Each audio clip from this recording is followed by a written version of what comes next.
సంబంధించిన press meet ని ఏర్పాటు చేయడం జరిగింది. ఈ ప్రెస్ మీట్ లో రైతు సంఘం రాష్ట్ర అధ్యక్షుడు వి కృష్ణయ్య గారు వారి పరిచయం స్వాగతం మీడియాకి, అట్లాగే రాష్ట్ర ప్రధాన కార్యదర్శి కె ప్రభాకర్ రెడ్డి గారు వారు వచ్చారు. రైతు సంఘం సంబంధించిన ప్రెస్ మీట్ ని ఏర్పాటు చేయడం జరిగింది. వచ్చిన పాత్రికేయ మిత్రులకి నమస్కారాలు తెలియజేస్తూ ముందుగా రాష్ట్ర ప్రధాన కార్యదర్శి ప్రభాకర్ రెడ్డి గారు మాట్లాడారు. ఆంధ్రప్రదేశ్ రైతు సంఘం రాష్ట్ర మహాసభలు మన పశ్చిమ గోదావరి జిల్లా ఏలూరు జిల్లా కేంద్రంలో జూన్ 3, 4, 5 తేదీల్లో నిర్వహించాలని చెప్పేసి మా రైతు సంఘం రాష్ట్ర కమిటీ కానీ అట్లా ఏలూరు జిల్లా కమిటీ కానీ 2 జిల్లా కమిటీలు ఓ నిర్ణయానికి రావటం జరిగింది. ఆ విషయాన్ని మీతో పంచుకుందాం. ఆ రకం మీ ద్వారా మొత్తం రైతాంగానికి అట్లే ప్రజలందరికీ కూడా దృష్టికి తీసుకొచ్చి వారి సహాయ సహకారాలు అడుగుదాం ఆ ఉద్దేశంతోనే ఈ విలేకరుల సమావేశం ఏర్పాటు చేయడం జరిగింది. మనం చూస్తున్నాం రాష్ట్రంలో రైతాంగం పరిస్థితి. పంటలు వివిధ రకాల పంటలు ఒక రకం కాదు. ధాన్యం మొదలుకొని మొక్కజొన్న కానీ, పొగాకు కానీ, పత్తి కానీ, అపరాలు కానీ, లేదు కోకో, ఆయిల్ పామ్, ఇలాంటి రకరకాల వైవిధ్యమైనటువంటి పంటలు పండిస్తున్న రైతాంగం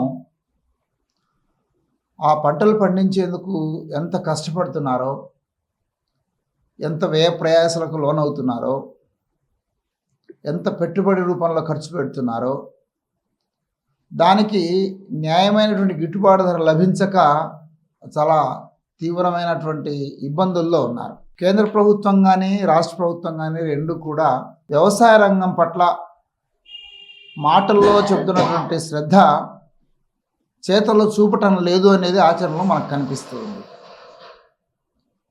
కేంద్ర ప్రభుత్వం కొన్ని పంటలకు మాత్రమే మద్దతు ధర ప్రకటించింది. అయితే ప్రకటించిన మద్దతు ధర అమలవుతుందా లేదా, ఆ మద్దతు ధరకు పంటలు కొనుగోలు అవుతున్నాయా లేదా పరిశీలించే నిర్దిష్టమైన యంత్రాంగం లేదు. మద్దతు ధరలు ప్రకటించే పనేమో కేంద్ర ప్రభుత్వం చేస్తుంది, ఆ మద్దతు ధరలకు పంటలు కొనుగోలు చేసే బాధ్యతనేమో రాష్ట్ర ప్రభుత్వం చూస్తూ ఉంది. దురదృష్టం అంటే ధాన్యం లాంటి ఒక ముఖ్యమైన పంట వరకు రాష్ట్ర ప్రభుత్వం కొద్దిగా గొప్ప శ్రద్ధ వహిస్తూ ఉంది. కానీ మిగిలిన ఏ పంటల విషయంలో కూడా మద్దతు ధరల ప్రకటన మద్దతు ధరలదే, మార్కెట్లో వ్యాపారుల యొక్క దోపిడీ వ్యాపారుల దోపిడీదే. ఆ రకంగా రైతాంగం ఆరుగాలం కష్టపడి పంటలు పండించి వ్యాపారుల యొక్క దోపిడీకి రైతాంగాన్ని ప్రభుత్వం బలి చేస్తూ ఉంది. దానికి చాలా స్పష్టమైన ఉదాహరణ మనం చెప్పాల్సి వస్తే, ఇటీవల కాలంలో మొక్కజొన్నను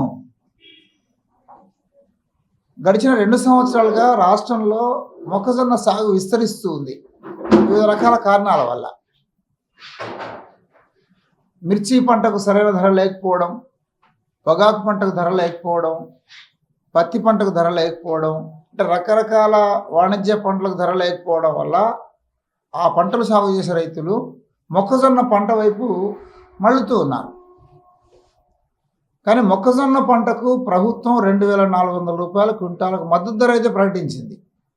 గడిచిన 2-3 నెలలుగా రాష్ట్రంలోని వివిధ ప్రాంతాల్లో సత్యసాయి జిల్లా, అనంతపురం జిల్లా, నంద్యాల, కర్నూలు, విజయనగరం, శ్రీకాకుళం, ఈ అన్ని జిల్లాల్లో పంటల దిగుబడి సందర్భంగా రాష్ట్రంలో మొక్కజొన్న పంట ఒక్కసారి సాగు కావట్లేదు, రకరకాల కాలాల్లో సాగు అవుతుంది. పంట దిగుబడి వచ్చిన ప్రాంతంలో అయ్యా మా పంట కొనుగోలు చేయండి, కొనుగోలు కేంద్రాలు ప్రారంభించండి అని చెప్పేసి నెత్తి నోరు మొత్తుకున్నా ప్రభుత్వం ఆదుకునే పరిస్థితి లేదు. మొక్కజొన్న పరిస్థితే కాదు, మన ఏలూరు జిల్లాలో ప్రత్యేకించి కోకో, ఆయిల్ పామ్ రాష్ట్రంలో ఎక్కడ లేదు. మన ఏలూరు జిల్లాలో సాగు చేస్తున్న రైతాంగం దానికి మద్దతు లేదు. అందుకని రైతులు పండించిన ఏ పంటకు కూడా మద్దతు ధర అమలు చేయకుండా రైతాంగాన్ని మార్కెట్ దోపిడీకి గురి చేస్తున్నాయి. అందుకనే కేంద్ర రాష్ట్ర ప్రభుత్వాల యొక్క ఈ విధానాలపైన ఇప్పటికే వివిధ రూపాల్లో ఆందోళన చేస్తున్నాం. రాబోయే కాలంలో మరిన్ని పోరాటాలు, సమస్యల పోరాటాల చర్చే వేదికగా ఈ రాష్ట్ర మహాసభలు ఉండబోతున్నాయి. అంతేకాదు మన రాష్ట్రానికి సంబంధించి ప్రత్యేకించి చంద్రబాబు గారి నాయకత్వంలో కూటమి ప్రభుత్వం అధికారంలోకి వచ్చిన తర్వాత విచ్చలవిడిగా భూసేకరణ జరుగుతుంది. శ్రీకాకుళం మొదలుకొని అనంతపురం జిల్లా వరకు ప్రతి జిల్లాలో 1000 ఎకరాల్లో, 2000 ఎకరాల్లో, 5000 ఎకరాల్లో, 10,000 ఎకరాల్లో భూసేకరణ చేస్తున్నారు. పరిశ్రమలు అంటున్నారు, ప్రత్యేక ఆర్థిక మండళ్ళు అంటున్నారు, జాతీయ రహదారులు అంటున్నారు, రైల్వే ప్రాజెక్టులు అంటున్నారు, లేదా మన జిల్లాలో అయితే ఆయుధ డిపో అంటున్నారు, రాయలసీమలో అయితే సోలార్ అంటున్నారు. ఏదో పేరు, ఆ పేరుతోటి రైతుల భూములను కారు చౌకగా లాక్కొని, బలవంతంగా లాక్కొని పరిశ్రమలు కట్టబెట్టే పని చాలా తీవ్రంగా మన కూటమి ప్రభుత్వం చేస్తూ ఉంది. 2013 చట్టం ఉంది, ఎక్కడ అమలు కావట్లేదు. అమలు చేయాల్సింది ప్రభుత్వ యంత్రాంగం చట్టాన్ని ఉల్లంఘిస్తూ ఉంది. రైతులను బెదిరిస్తున్నారు, గట్టిగా మాట్లాడితే కేసులు పెడుతున్నారు, అన్యాయమైన కేసులు. మా రైతు సంఘం జిల్లా కార్యదర్శి, అనకాపల్లి జిల్లా కార్యదర్శి, అనకాపల్లిలో ఆ బల్క్ డ్రగ్ పరిశ్రమకు వ్యతిరేకంగా లేదా స్టీల్ ఫ్యాక్టరీకి అక్రమంగా భూసేకరణకు వ్యతిరేకంగా రైతాంగం ఆందోళన చేస్తున్న వాళ్ళకి అండగా నిలబడ్డాడు. ఆయన పీడీ చట్టం కేసు పెట్టి అన్యాయంగా జైల్లో పెట్టారు. ఈ రకంగా రాష్ట్రంలో బలవంత భూసేకరణ గురించి ఎవరైనా ప్రశ్నిస్తే పీడీ చట్టం కింద కేసు పెడతామని చెప్పేసి ముఖ్యమంత్రి గారు స్వయంగా ప్రకటిస్తున్నారు. ఎవరు చెప్పుకోవాలి? అందుకనే ప్రభుత్వం రైతాంగం విషయంలో చాలా నిరంకుశంగా వ్యవహరిస్తుంది. రైతుల హక్కులు కాపాడాలని ప్రభుత్వమే హక్కులను హరించి వేస్తూ రైతు వ్యతిరేక ప్రభుత్వంగా రుజువు చేసుకుంటూ ఉంది. కార్పొరేట్లకు పెట్టుబడిదారులు విడుదల చేయడం తప్ప రైతు సంక్షేమం ఏమిటి? మాటల్లో సంక్షేమం గురించి మాట్లాడుతున్నారు, కానీ చేతుల్లో మాత్రం రైతుకు వ్యతిరేక విధానాలు అనుసరిస్తున్నారు. అందుకనే రేపు రైతు సంఘం రాష్ట్ర మహాసభల్లో దీనిపై ఒక ప్రధాన అజెండాగానే మేము చర్చించి రాబోయే కాలంలో సమస్యల పోరాటాలకు సన్నద్ధం కావాలని చెప్పేసి మేము భావిస్తాం. Thank you. కృష్ణయ్య, అధ్యక్షులు, ఆంధ్రప్రదేశ్ రైతు సంఘం. రాష్ట్రంలో ఉన్న వ్యవసాయ పరిస్థితి కార్యదర్శి గారు చెప్పారు. ఇప్పుడు చూస్తుంటే యుద్ధం మన వ్యవసాయాన్ని పెద్ద ఎత్తున నాశనం చేసేట్టుగా ఉంది. మనకున్న ఆక్వా వెళ్ళిన షిప్పులన్నీ కూడా రోజుల తరబడి కాదు, నెలల తరబడి గందరగోళంలో ఉంటున్నాయి. అట్లనే కోడిగుడ్లు కానీ, ఇతర కూరగాయలు కానీ, ఇతర మన రాష్ట్రం నుంచి ఎగుమతి అయ్యేవి దరిదాపు 40 పైన ఉన్నాయి. ఇవన్నీ కూడా సముద్రం మధ్యలో అటు ఇటు కాకుండా డోలానమానంలో ఉన్నాయి. రాష్ట్ర ప్రభుత్వం వెంటనే చొరవ తీసుకొని వాటిని ఎలా డిస్పోజ్ చేయాలో ప్రజలకు అందుబాటులోకి, ఎదురికి విదేశాలకు పోయేది కష్టంగా ఉంది, ప్రజలకన్నా అందుబాటులోకి చేయటం, ఆ రకంగా ఆ పరిశ్రమలు కూడా సహాయం చేయటం ద్వారా ఆ చిన్న పరిశ్రమలు నిలబడటానికి కూడా ఉపయోగపడే పని చేయాలని చెప్పి అడుగుతున్నాం. అట్లనే ఇప్పుడు ఇక్కడ వివిధ పంటల గురించి చెప్పారు. ఆయుధ పరిశ్రమకి భూసేకరణ గురించి ఏలూరు ఎంపీ గారు ఎలాంటి మాటలు మాట్లాడారో చూసాం. ఎంత పొగరబోతు మాట్లాడారో చూసాం. అదే పొగరబోతుతనంతో ఈరోజు ఆయన డ్రగ్స్ దాంట్లో ఇరుక్కున్నది కూడా చూసాం. ముఖ్యమంత్రి గారే చిన్న నాటకం ఆడి అంతా పోలీస్ స్టేషన్ నుంచి బయటకు వచ్చేట్టుగా చేశారు. అందుకని ఇతన్ని తెలుగుదేశం పార్టీ నుంచి కానీ, ఎంపీ దీని నుంచి కానీ ముందు అరెస్ట్ చేసి జైల్లో పెట్టాలి. ఎందుకంటే ఇతరులకు ఒక పద్ధతి, మీకు ఒక పద్ధతి కాదు. అందుకే ఖచ్చితంగా ఎట్టి పరిస్థితుల్లో అతను అరెస్ట్ చేసి చట్టబద్ధత ప్రకారం ఎన్నాళ్ళు జైల్లో ఉండాలో, ఏ శిక్షకు అనర్హులో ఆ విధంగా ఆ శిక్షలు చేస్తే నిజంగా ముఖ్యమంత్రి గారి వైఖరి అంటే కూడా అప్పుడు అర్థమవుద్ది. ఇలాంటి పొగరబోతులు, నోటి దురుసువాదులు ప్రజలు కష్టపడి జీవితాన్ని తరతరాలుగా ఉన్న భూముల్ని కాపాడుకుందామని చెప్పి ఆయుధ పరిశ్రమ సందర్భంగా అంటే ఇతను ఇష్టం వచ్చినట్టుగా మాట్లాడాడు. అందుకని తక్షణంగా ముఖ్యమంత్రి గారు ఆయన చేసినటువంటిది ఏదో రకంగా తప్పించే పని చేస్తున్నారు కాదు, అతను శిక్షకే ఎక్కడ ఏ అర్హత చేయాలని చెప్పి అర్జెంటుగా కోరుతూ ఉన్నాం. మూడోది, ఇక్కడ ఉన్నటువంటి పంటలకు ధరలు లేకుండా ఉన్నాయి, చాలా ఇబ్బందిగా కూడా ఉంది.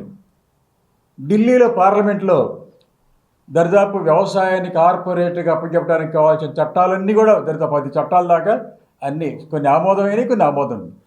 ఇక్కడ మాత్రం ఎన్డీఏ అనే పేరుతోటి ఇక్కడున్న పార్టీలు, ఆఖరికాత జగన్ గారి పార్టీలు పార్లమెంట్లో విత్తన చట్టం, ఎరువుల చట్టం, పురుగు మందుల చట్టం, భూ చట్టం, ఆ రకంగా నీటి చట్టం, ఈ చట్టాలన్నీ కూడా కార్పొరేట్ కంపెనీలకు ఇవన్నీ కూడా అందించడానికి కావాల్సిన చట్టాలన్నీ కూడా అక్కడ చేస్తున్నాయి.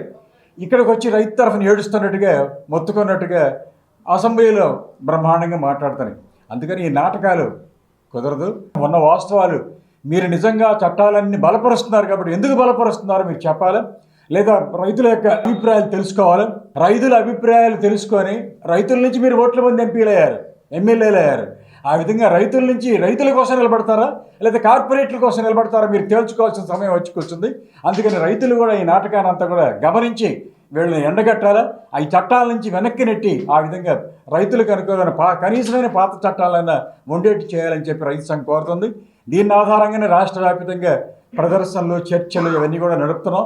ఫైనల్గా రంగస్థలం ఏలూరుకి జూన్ 1వ వారంలో రాబోతుంది. ఆ రకంగా రాష్ట్ర వ్యాప్తంగా, దేశవ్యాప్తంగా ఈ ఎన్డీఏ యొక్క నాటకాన్ని, రైతు వ్యతిరేకమైన ఆలోచనల్ని, రైతుని దాదాపు 500 మంది 600 మంది ఈ రాష్ట్రంలో ఆత్మహత్యలు చేసుకుంటున్నారు.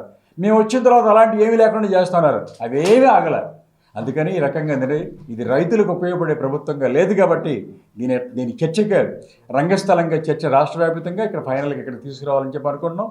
ఈ జిల్లా ప్రజానికం, జిల్లా రైతాంగం రకరకాల ఇబ్బందులు పడుతున్న వాళ్ళందరూ కూడా ఇందులో భాగస్వాములై ఈ మహాసభలు జయప్రదం చేయాలని చెప్పి కోరుతున్నాం. కె. శ్రీనివాస్, ఆంధ్రప్రదేశ్ రైతు సంఘం ఏలూరు జిల్లా కార్యదర్శి.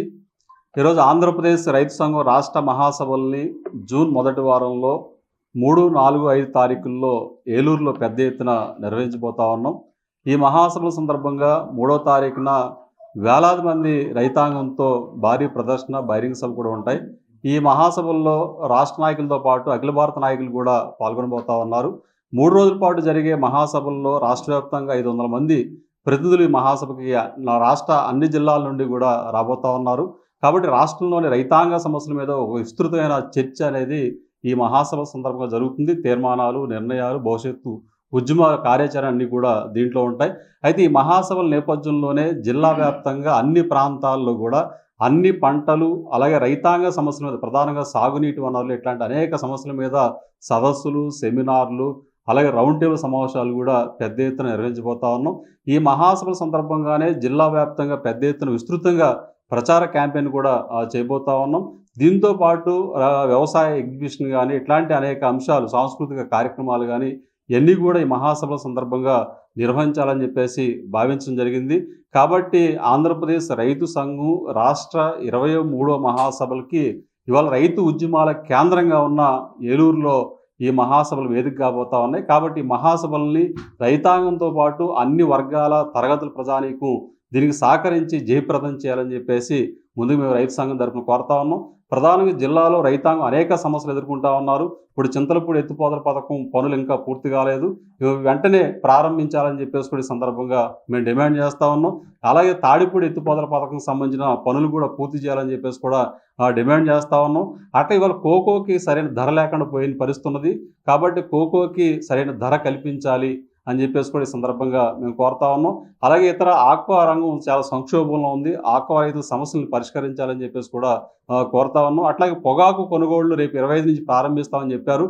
కానీ ఈసారి పొగాకు కొనుగోళ్లు బాగా పంట దిగుబడి తగ్గుతూ ఉంది, రేటు కూడా తగ్గే పరిస్థితి కనపడతా ఉంది.